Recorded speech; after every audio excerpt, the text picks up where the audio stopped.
For the video on Sunday, I had viewers meditate on rating off-tank players, and the amount of responses was actually great.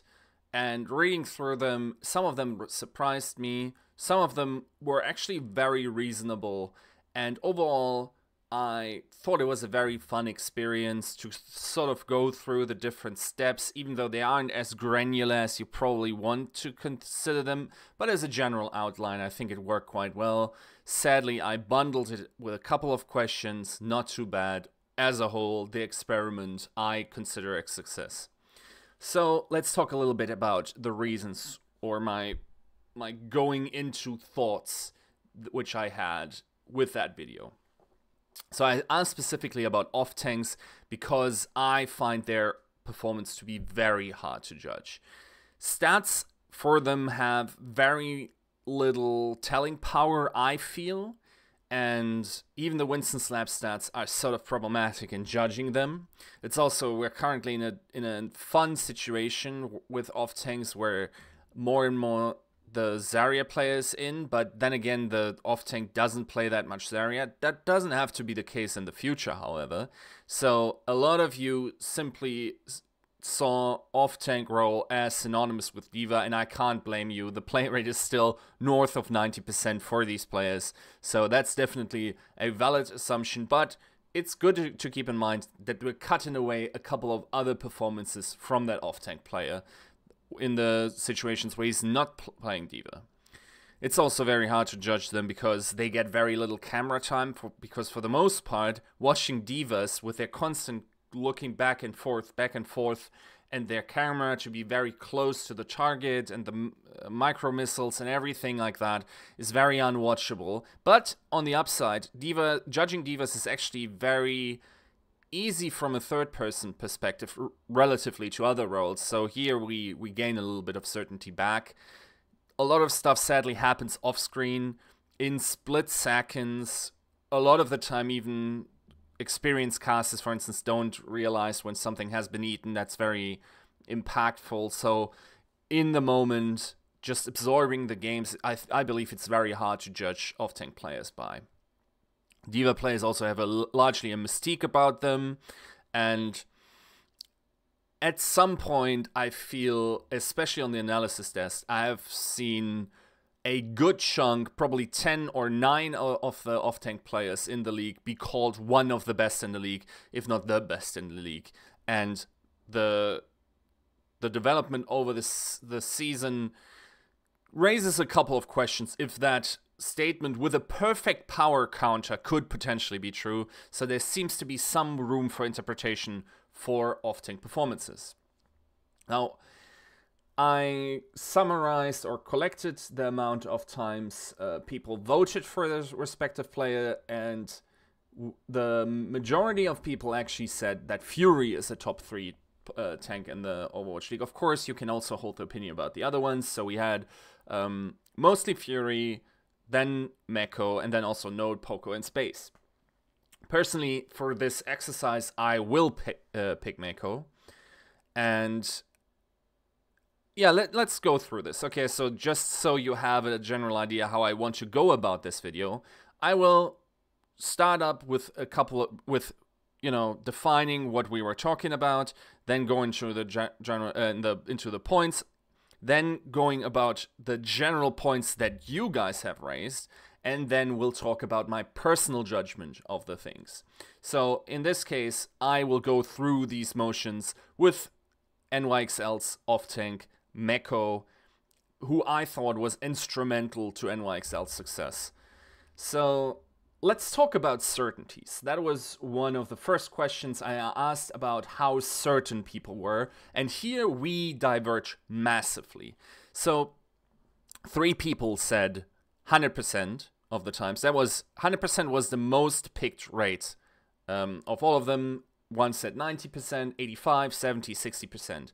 I personally will say, for Mako, I have a certainty of tops 35%. And that might very much surprise you, but I think when going through this video, you will find that there are so many caveats I have to make, and so much uncertainty factors, and so many great players to pick from, that 35% is already actually quite impressive in that sense. Also, let's talk about 100% certainties for a second. 100% certainty is very unlikely to be true.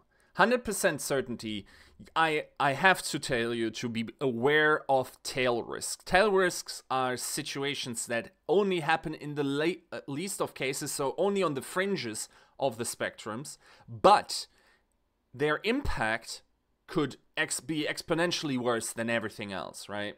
So one of those uncertainties could be that the flex tank role, you don't have all the different aspects that you see on stream. So the problem is, as we will go through this video, I think we will find origins of uncertainty, but if we consider 100%, and not just as a hyperbolic framing, so if you just say 100% when you mean very, very certain, I'll give you an out here if you didn't literally mean 100%. If you meant 100%, that includes that you basically think that the reality as you perceive it and all your senses work 100%ly, there at least has to be a judgment of 0.0111 or whatever percentage that this is not the case. And also, think of it this way with 100%. 100% chance means that if I give you $1 and we have a truth machine, I give you $1 in exchange for your life. If you tend to turn out to be wrong, that means you die, and you take that an infinite amount of times. I give you $1 for every time that Fury is the best or a top 3 main tech in the world. And if that's not true, buy the absolute truth machine, which cannot be false. Of course, we don't have that, other than maybe Slideshow. But if that is not the case, you cease to exist. I don't think many people would take that an infinite amount of times. 100% very unrealistic. If it's just a semantic thing where you express very high amounts of certainty, I think you would be better with saying 95%, for instance. So 100%, I would personally, from my standpoint, outright dismiss. So we go into the questions, self-discovery questions. The first question I asked was, name the things that the player does very well. It could be something like having big diva bombs, being flexible, having great awareness, etc. And then also, can you name the 3 instances where you observed your player doing this specific thing? So I bunched up these 2 questions. Now, the problem that we run into is that the more specific you get, the more prone it could be to bullshitting, because you pick out these specific instances and then it doesn't really tell a lot about the play in general. But the less specific you get, the more it allows you to just generalize, really not substantiate it in any way. So what I would realistically would have you do is point out 100 instances. Of course, it would burst the amount of, or the scope of the exercise. For the exercise, I actually think a lot of people dodged saying 3 specific instances. And we will also have to say that we will have to talk about the differences of signal and noise. So things that you might consider to be very important might actually turn out to be not that important at all, right? A recommendation I would make here is the book by Nate Silver called The Signal and the Noise, The Art of and Science of Predictions. It basically goes into why predictions are so often wrong in all parts of life. And here we can say a couple of things that the community mentioned might actually be noisy. So for instance, diva bombs might be noisy because maybe the diva bomb is very fight deciding, and yes, if that happens every fight, this is of course very good, but it doesn't, and the payoff you take, how many approaches you need to take in order to get these fat bombs and the fight winning bombs and not just the cleanup bombs, might actually, you know, be a negative expected value play. So that is a problem that we need to consider. Maybe diva bombs are noise. Sadly, I looked it up on Winston's lab. We don't have any good arguments in terms of stats. For instance, ult usage, and relation to win rate would be a great one. Sadly, doesn't work for Diva Bomb or Diva Ultimates on Winston Slap as of right now. As in general, so what you guys said, for instance, one guy said there was a clip from Reddit. Beware of those instances. There is a selection bias. People put on specific things for a reason. These people could be selecting clips because they like the personality of the player, on all these things. The fact that others don't have these clips doesn't actually say a lot about them missing. It might just be a problem of people not going through them as much, right? Matthew said, for instance, in the comment section, 3 different occasions and, crucially, from different time frames.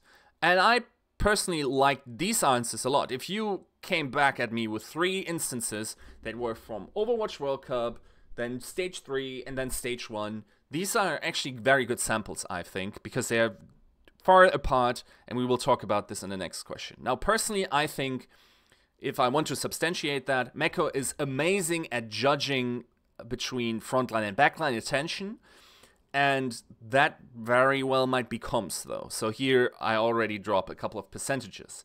He also has bombs, and he seems to be a very good system player. So here, it might be that just the coaching was very good and he was very susceptible to it. That has to be counted towards what you deem to be the best player. And yes, we also will have to talk about the definition of best player later on, what that all might entail. So very good system player, and crucially is very good at counter playing.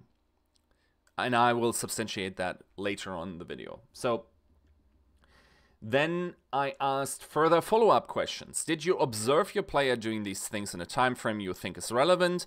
Then the next question was, how important do you think these things are in the gram scope of the role? And then, did these instances occur against top competition? All relevant parts that you will have to qualify how good your memory, not only memory is, but the sourcing from your opinion. So you will then have to create a framework of how you judge these plays. So you describe how you value certain parts. And the problem here is, for instance, with Poco's bombs, and I will name him as an example here, Poco as a player is very easily to overrate, which is not to say that he can't be one of the top 3 players. I don't even want to state in this video that he isn't. He very well might be, but there are specific things about Poco's play which he was known for. So the narrative was that he had very good bombs in Stage 1, got a lot of big kills with them, but not even all through Stage 1. It seemed like people then figured it out and he dropped them less consistently. So the narrative in itself started to matter less and less and less, or other players picked them up. For instance, Siegel in Stage 4 comes to mind, where he then studied these standard throwing patterns again, where it's very good to throw them into the situations. And then another reason why Poco is easy to overrate, let's say, is that he of course had seemingly good results because he made it to the finals. So these factors contribute to you having to rate Poco probably high, and then you need to check for if these factors are parts of the reasoning that you might possibly overrate him for. So this is an issue, right? It might very well be that he wasn't one of the mainstay reasons why they got into the final, even though I don't think that's the case. I'm just making, providing an argument here why you have to be very aware of these circumstances. Now, other gimmicky plays, for instance, were Fury turning away, and the problem with it is, yes, that is something that he specifically did, even though I'm not even sure he was the only one doing it. His looked just very expressive, and also probably more frequently. But how important is that actually? Right? And once again, you only saw this on a replay viewer, so Was that really against top competition? Well, it depends on how highly you judge the World Cup itself. But is that really as important? And I actually have a video from 2 years ago, which you can probably find in the description down below, which is I called the pull of the gimmick play. And there I framed it more towards your personal experience. So everyone knows you go into, for instance, Ilios well, and you think, oh yeah, I want to play Roadhog because you can throw stuff down the well very easily. Or I want to play Orisa there. Now, these certain aspects, these one gameplay aspects, might lead you to overvalue the role of that specific hero on the submap, even though in both of those cases, it turns out they're sort of usable there and have been used as such in Overwatch League. Now, the problem is you might assign too many percentages of the actual, performance that a player has. So let's say big bombs are only 5% of a D.Va's play. In actual empirical fact, once again going from the truth machine, how does that factor into your decisions making of how good your play is, when emotionally it feels like these plays are super important, right? It's like, oh, bombs, and he gets kills and he decides fights. Well, how often does he do it? Can you filter between that, or is it something that takes a lot of emotional space in your decisions making? I'm not saying you're necessarily wrong, I'm just saying this is something that should provide uncertainty. Now, another thing is that I talked about the time frames, and while a lot of people did it very well, I also had a tweet about this, which was the sweet spot for relevant data is exactly between recency bias and nostalgia. And a lot of the time, not as much here, but a lot of the time it feels like people go way back into the Apex days where they say, oh, he was so good, Toby, so great. Or go way too recently, say, oh, this guy was so good at Overwatch World Cup. The relevant data set I found is sort of between 6 month, so what a player did 6 months ago, and then let's say over the course of 3 weeks, the latest. If you just take the last performance, you're probably not saying much about this guy's level of play. And in general, just judging by the Overwatch World Cup finals, I'm excluding the qualifiers here, but just going by the finals, this might just be an overperformance from that one weekend. Consider this in your evaluation of players. So let's go to your comments. For instance, Liam Ross said, and this was someone who rated Poco and thinks that bombs are very important, which is in tune with his reasoning. And, as a language teacher, I would say, okay, I'm giving you points for that, even though I don't necessarily agree with that. But at least if you believe bombs are very important, then this therefore follows that Poco should probably be rated higher, because he was certainly one of the best D.Va bombers in Season 1, right? So he also says he did it against every team. I don't particularly remember this being true. I think it was figured out fairly quickly, and then later on was part of the playset of most great divas. Personally, when I talk about Mako, I have to say the games, the first 3 stage games, and then also the playoffs match in Season 1 were a case study of how Mako plays D.Va. The way, for instance, one particular match comes to mind where he's playing on Nepal, and I believe Libero is on Junkrat. And yes, this was actually a game I analyzed on James' stream, where Libero's on Junkrat, and the gesture profit duo, as they are known for, try to go for Jonak, but either it's Mako just learning the routes of them very well, or also benefiting from very good communication, because yes, NOXL did post a couple of scouts on the outside, such as Mano, but he seemed to have a very good understanding on when the timing for gesture and profit was, and his DM timing therefore was impeccable almost every single time. And that's a big reason why we think Jonak is as immortal as he is, right? He does have great positioning, but Mako's DM never seems to be displaced while also keeping Mano alive, which also might have to do with Mano for having very good timing. So these interdependencies add so much uncertainty for me as in the off-tank role. We have to deduct a couple of percentages here in terms of certainty of Mako being a top-level player. Okay, we go down to outside influence. And here I will summarize, not name all the specific questions, but here we'll summarize the topic here is that the entire field of outside influence is giving you less certainty. That was the goal of it. Yes, some of it might give you more certainty, such as experts holding the same opinion you have. If you derive your opinion from expert opinion, you should be very wary of that. So one of the, of course, things that comes to mind is argument from authority. Now, don't get me wrong, I'm not going to strike you here with,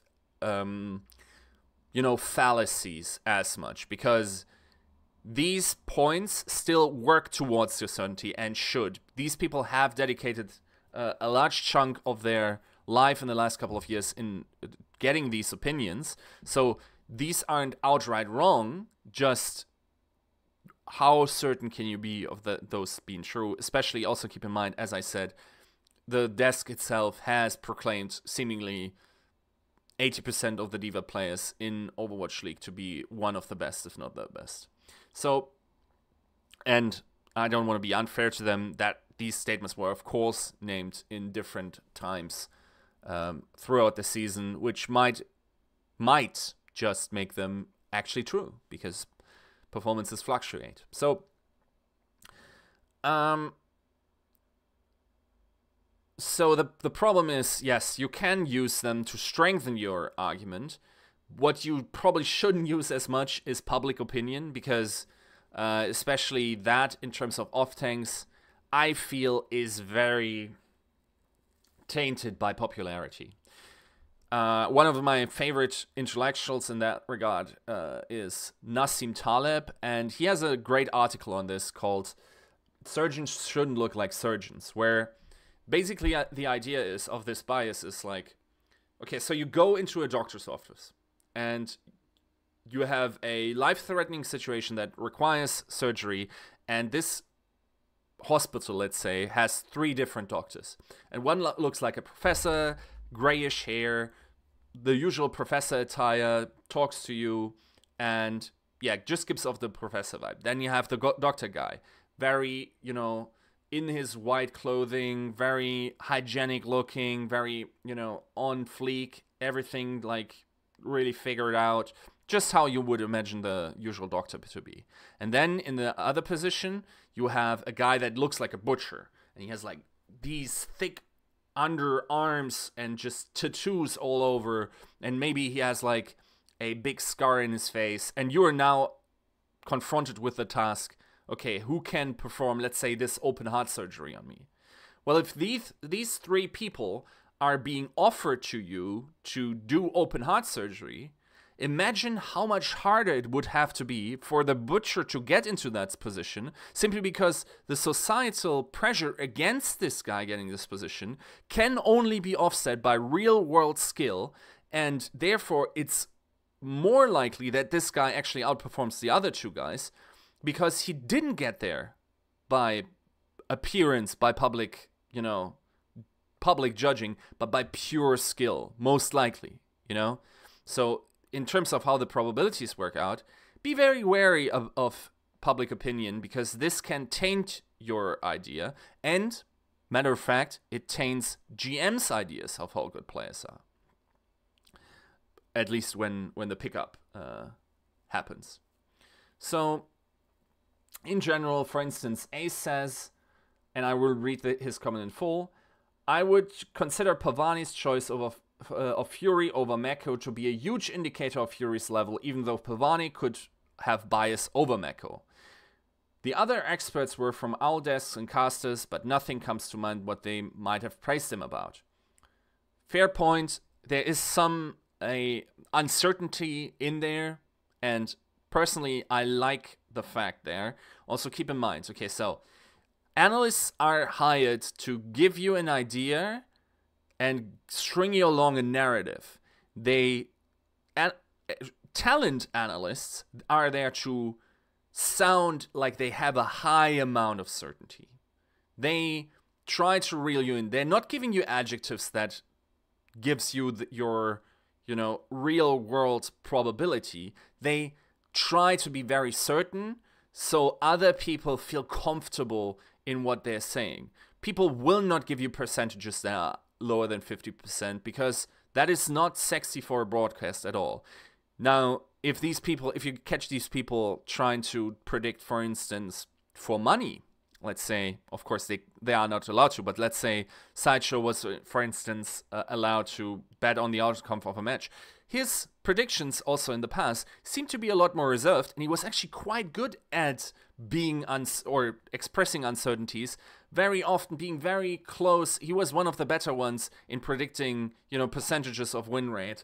I think he might have won the prediction contest we had for Contender Season 0, and this doesn't come through in his actual on-desk analysis as much, even though he's one of the better ones. Other ones are, of course, that's their shtick, right? To express a high amount of uncertainty in unpopular opinions, and that's where the entertainment comes from. This should be something you take into consideration when making your judgment call about flex tags. Then, for instance, let's talk about the one thing that I also said is I would consider Pavani's choice of Fury over Mako to be a huge indicator of Fury's level. Keep in mind, they had gesture. There's a synergy there. Pavani was also under a certain pressure to not make it the, South Korean NYXL. So I think that's 1A, 1B here. It is certainly an argument that gives you a couple of points towards the certainty. Wouldn't overvalue it, though. Beatdown Belvedere, I think his name is, said, paid more attention and tried to be more aware. Oh, sorry. That's actually my summary of what he's saying. I actually quite liked his comment because it paid more attention and tried to be more aware of his own biases, which is he went from a point where he didn't consider, and he was talking about Fury being his top 3 main tank player, where he didn't consider him that, and then the experts gave him a hint in order to look at Fury, and because Fury didn't tend to pop up as much on the kill feed, he was flying under his radar, then paid special attention, so the experts helped him overcome certain biases he had towards the main tank, which is kill pressure or whatever, right? So here we have a positive example of someone overcoming their biases because of experts. Now, if you come from that point of uncertainty, once again, that's a good standing point, right? That shows an ability to think over your shortcomings. So I personally have experts who believe that Mako is great and they agree with the points I make about him, but I wouldn't give particularly too much percentage about this here. Now, one thing that's very interesting, because a lot of you said Fury, I have experts, former, or now let's say, actually, now that I remember it, there are Overwatch League players on the off-tank role who don't think that Fury is anything special. They think that Fury is just someone that follows the diva player around. It's annoying to play against, but he's not really doing the job of a diva as much, and his team allows him to shine. Now, this is very interesting in terms of how people evaluate Fury, because a lot of you, most of the comments that were for Fury were 100% Fury. Now, I personally have very reputable experts. It was one player, current player, and then one other expert, either coach or analyst, who's told me basically this same thing verbatim, and the opinions actually shared commonalities, even though they don't ever probably interact with each other. So this is very interesting to me, and also caused a lot of uncertainty for myself in not only how good Fury is, but how I even evaluate Offtanks. I honestly have not a great idea about this at this point, right? So we go down to ability, the last category, and I ask the question, how big is communication for the role of a flex tank in your opinion? And here, this question was intended to make you think about aspects that are intangibles and that everyone agrees on is a very important aspect in Overwatch. And then we also have to say, okay, what is your definition of best player? Are intangibles actually part of the discussion? As they probably should be, but how are you supposed to without, in-game recordings of their voice, or rather, voice recordings of their respective voice channels? So, and of course, not knowing the language. So here we had a wide range of communications, very important, to less important, and main tanks and supports do it. I personally think that it very much depends on the system. For Offtanks, I think everyone needs to communicate in Overwatch, at least to a degree. And I also think there are certain things that the off-tank player needs to communicate, such as, for instance, that flankers are coming, because the off-tank player is usually, or rather the D.Va player is usually the guy that looks 360 the most of all the roles, as well as probably the flex support. And then he needs to communicate his DM status and also set up, let's say, for instance, you have a Pharah and she wants to barrage. He needs to say when that is okay to do. There's some room to say, okay, the Pharah player says, okay, D.Va, safe DM, about to barrage. Or if the D.Va player is like, okay, full DM, barrage, right? These are certain different approaches, and it's still hard to say how important it is.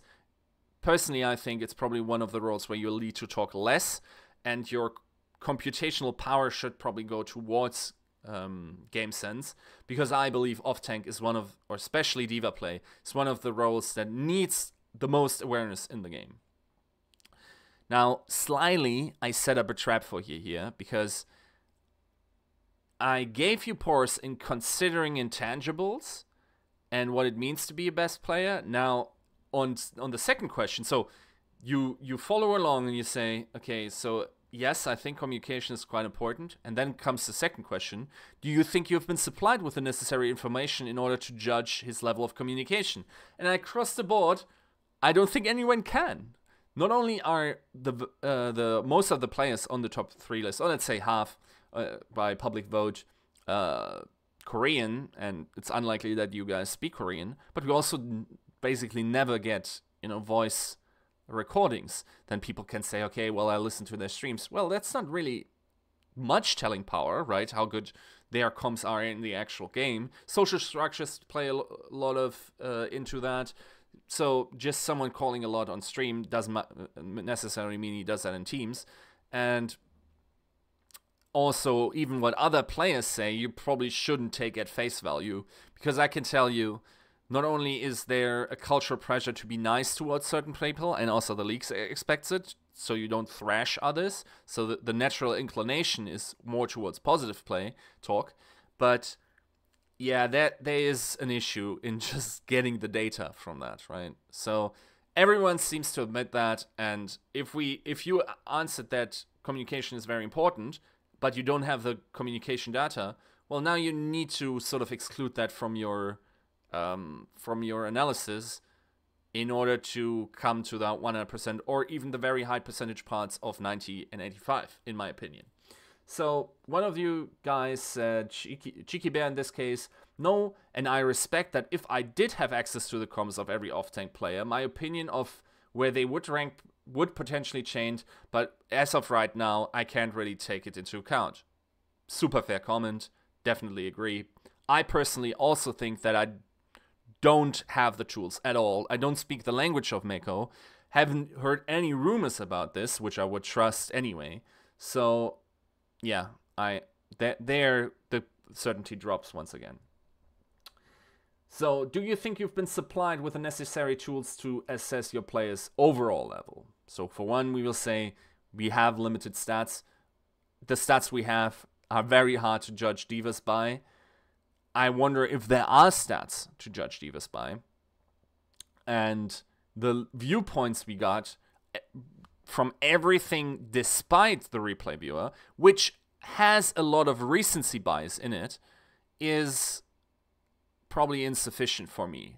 Now, surprisingly, a lot of you said, yes, I got the necessary tools, but a lot of them also say because of the replay viewer. I don't think a weekend tournament is actually enough to judge someone's performance, and you should probably drop a couple of percentages here.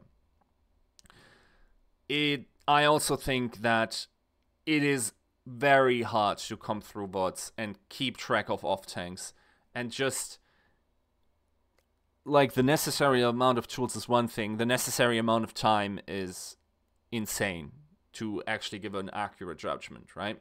So I'm dropping a couple of percentages for my own evaluation.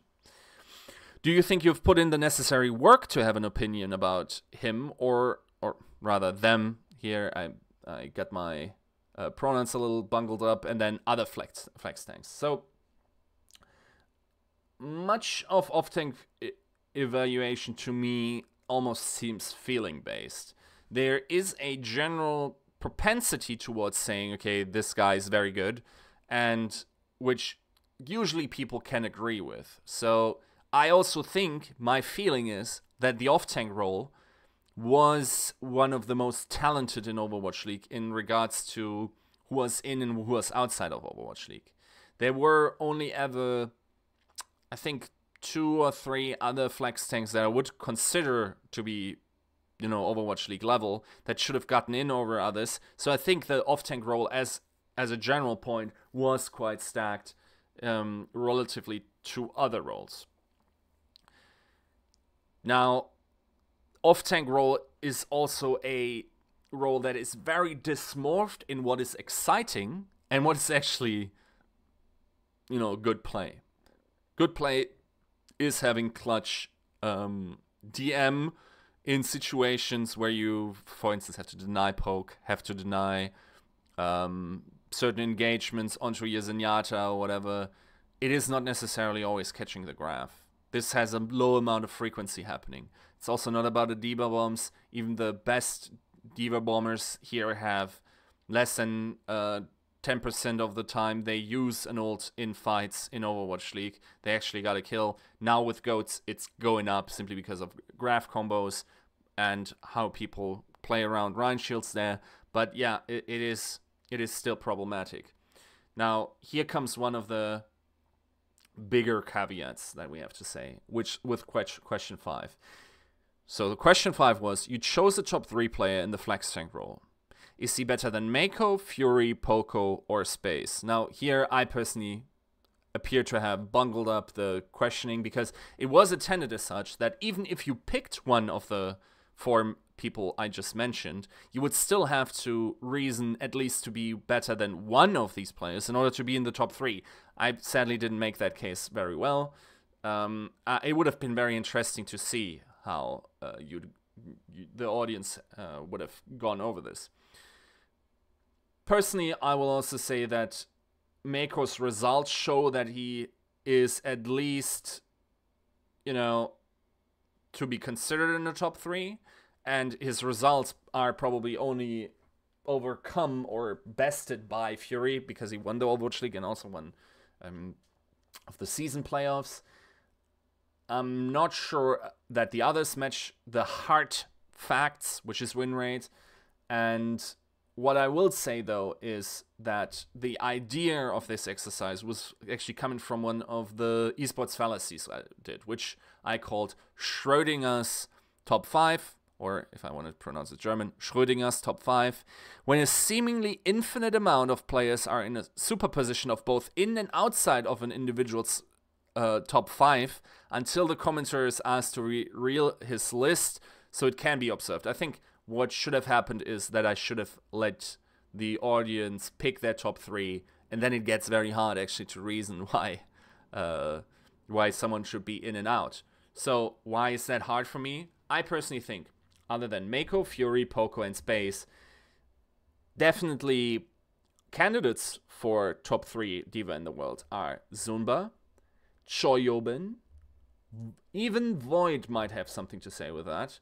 And in the necessary time frame, we could say Note and Kumet maybe, even though I'm less sure about them. And then we also have problems with placing Jano and Dako because they have no touching points in terms of play, even though they were doing marvelous stuff in Containers Korea. So here the direct comparison doesn't fly, and one has to question the level of play they were doing it against, but at the same time they had an amazing level. So it's very hard for me to place any one of those. So if someone offered me personally to say, okay, you give me $100 and I give you a chance of 3-1 that Mako, through the truth machine, is top 3 in the world, well, I would just about take it. I think anything more, even though I consider Mako probably to be the best diva in the world, anything more would feel too certain. Straight up. So here I encourage you to, once again, rethink your percentages. Think of where the deductions of points that I made and Referchu might have jumped down a bunch. I will also say that the guys that have expressed uncertainty the most were, for instance, someone mentioned Note and said 60% chance. Well, that's an outfield pick with a already high percentage. And if you said Fury 60%, well, that would have probably been closer to what I consider true. So here, as a summary, the exercise was to walk you through different biases you personally might have. A lot of people also course-corrected their percentages lower, which I thought was successful as far as the exercise went. And then at the same time, the final percentages were personally, for me, still too high.